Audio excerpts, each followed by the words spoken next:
Bonjour frères et sœurs, je vais témoigner de la puissance du Seigneur dans ma vie. Je m'appelle Chantal, j'ai 3 enfants, Samuel, Nora, Sarah. Samuel a rejoint la patrie céleste à l'âge de 33 ans, dans des conditions vraiment dramatiques en 2009. Et notre Seigneur m'a fait un cadeau puisque je suis allée sur les pas de notre maman à Medjugorje, seule. J'ai découvert une ferveur à ce moment-là. Puis, rentrée chez moi, j'ai été dans l'euphorie du pèlerinage, j'ai témoigné. Je n'étais pas une maman qui avait perdu un enfant, mais une missionnaire de l'amour de Dieu. Mais cela n'a pas duré. De 2009 à 2019, plus rien. Du moins, c'est ce que je croyais.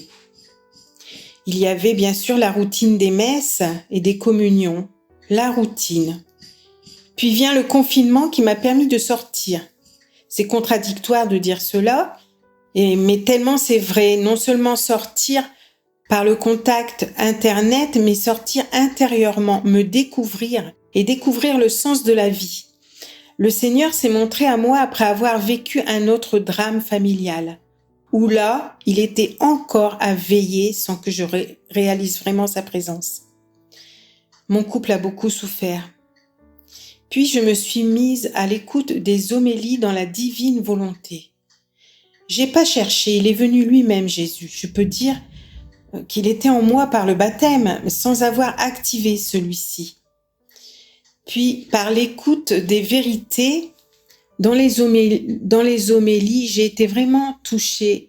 Mon attention a été touchée. Et le sens de cette phrase, que ta volonté soit faite sur la terre, la prière récitée automatiquement, mot après mot, ont pris tout leur sens dans le livre du ciel. Le fil rouge de l'œuvre de Jésus à Luisa Picaretta. Bah oui, je communiais au corps du Christ, parfois de façon sacrilège aussi, il faut l'avouer, et Dieu sait pourquoi. Mais je savais qu'il le fallait, mais pourquoi, je n'en savais rien. Puis, il me manquait le vêtement de noces, et je reprends les mots de saint Augustin, évêque d'Hippone,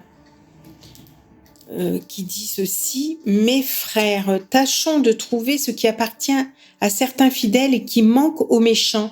C'est précisément cela qui sera le vêtement de noces. Serait-ce les sacrements? Vous pouvez voir qu'ils sont communs aux méchants et aux bons. Serait-ce le baptême? Personne, il est vrai, n'arrive à Dieu sans le baptême. Mais tous ceux qui le reçoivent n'arrivent pas jusqu'à Dieu.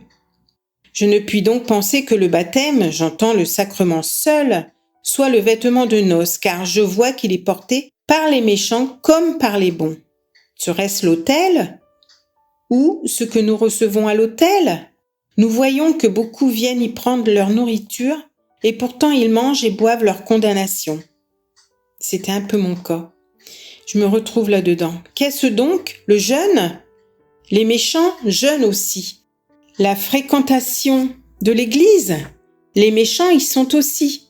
Et ils y vont aussi. Dès lors, quel est ce vêtement de noces? Voici que l'apôtre nous en dit, ce qu'il nous en dit. Le but de cette interdiction, c'est l'amour, la charité qui vient d'un cœur pur, d'une conscience droite et d'une foi sans détour. C'est-à-dire qu'il faut être vrai, réel et avoir vraiment une pureté d'intention. Et ça, moi, je l'ai découvert dans les connaissances du livre du ciel. Jésus est venu me façonner. Comment? Dans ma relation avec lui. J'ai pris conscience par des homélies vraiment explicites, par les missionnaires de la divine volonté, de la nécessité d'inviter Jésus en moi, non pas une heure, mais H24. H24 que Dieu fait. C'est-à-dire à chaque respiration, à chaque pas, à chaque regard. Faire vivre Jésus, comme dit l'apôtre Paul, ce n'est plus moi qui vis, c'est Jésus en moi. Et voilà, ça c'est des paroles vraiment que j'ai intégrées. J'ai vraiment compris que c'est Jésus en moi qui change la donne, pour accueillir l'autre, pour l'écouter, l'accepter comme une créature que Jésus aime. Ce n'est pas vouloir que les autres changent, en fait, c'était à nous de changer, mais changer avec Jésus, puisqu'on est tellement imparfait, tellement bancal, qu'on a besoin de Jésus, et c'est le livre du ciel qui nous révèle toutes ces vérités.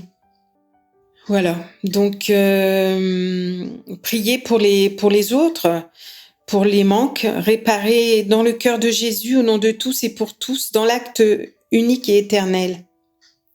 Voilà, comprenons que chacun fait une rencontre avec Jésus à son moment à lui. Donc, il faut vraiment être patient et du coup, que ta volonté soit faite sur la terre, et on n'insiste jamais assez là-dessus, c'est d'abord en nous, la volonté de Dieu, en nous, par l'échange des volontés, et pas une heure de messe, et basta. C'est H24. Voilà. Je suis, pour ce qui me concerne, désormais plus attentive à tout ce qui nous entoure, aux créatures, à la création. J'ai beaucoup plus de respect. Je pratique l'adoration désormais comme un moment vraiment privilégié d'intimité avec notre Seigneur, qui est là, corps, âme et divinité. Mes communions sont des moments vraiment très intenses avec notre Seigneur, qui est là, en nous. Toujours en nous. Il s'est fait vraiment tout petit pour venir habiter ces créatures. Ma relation avec maman Marie est une véritable relation aussi. Et tout devient vie véritable, vraie vie avec Dieu, en communion avec le ciel, sur le chemin d'éternité qui commence dès ici-bas. Oui, je dirais, mon Seigneur est mon berger, rien ne saurait me manquer. Et je pense souvent que les journées sont trop courtes. Le Seigneur nous distribue tellement de nourriture à n'en plus finir. Des conférences, des homélies, des conférences. Nos missionnaires sont très actifs. Ils sont animés par cette puissance de l'esprit en nous. Voilà.